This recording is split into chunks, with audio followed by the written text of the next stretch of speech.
নারীর অধিকার এবং জেন্ডার সমতা নিশ্চিতে আমাদের পদক্ষেপ women peace and security agenda তাৎপর্যপূর্ণ অবদান রেখে যাচ্ছে।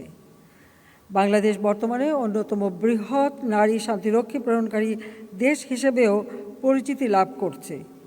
এ পর্যন্ত বাংলাদেশের সর্বমোট 3038 জন নারী শান্তিরক্ষী অত্যন্ত সফলতার সাথে জাতিসংঘ শান্তিরক্ষা মিশনে সম্পন্ন করেছে।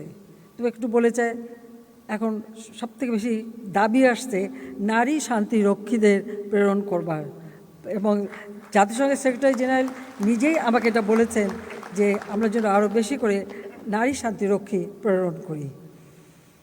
জাতিসংঘ দি সাস্টেইনেবল ডেভেলপমেন্ট গোলসের আহ্বান একাত্মতা ঘোষণা করে দারিদ্র্যের অবসান, পরিবেশ জলবায়ু রক্ষা এবং জনগণের শান্তি ও সমৃদ্ধি নিশ্চিতকল্পে বাংলাদেশে নিয়োজিত জাতিসংঘের বিভিন্ন সংস্থা, বাংলাদেশ সরকার এবং এর সাথে একযোগে নিরলসভাবে কাজ করে যাচ্ছে।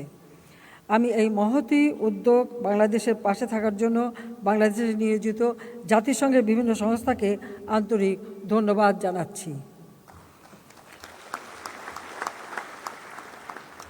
আমরা স্বাস্থ্যসেবা নিশ্চিত করবার জন্য এবং জনগণের দোরগোড়ায় পৌঁছাবার জন্য কমিউনিটি ক্লিনিক প্রতিষ্ঠা করেছি, যেখান থেকে 30 প্রকার ঔষধ বিনামূল্যে মানুষের মাঝে দেওয়া হয়।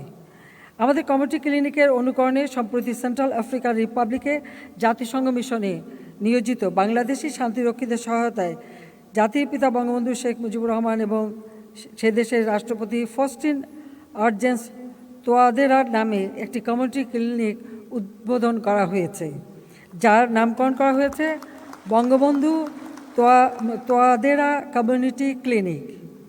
বিদেশের মাটিতে জাতির পিতার প্রতি এই সম্মাননা নিঃসন্দেহে বাংলাদেশের জন্য একটি গৌরবের অধ্যায়।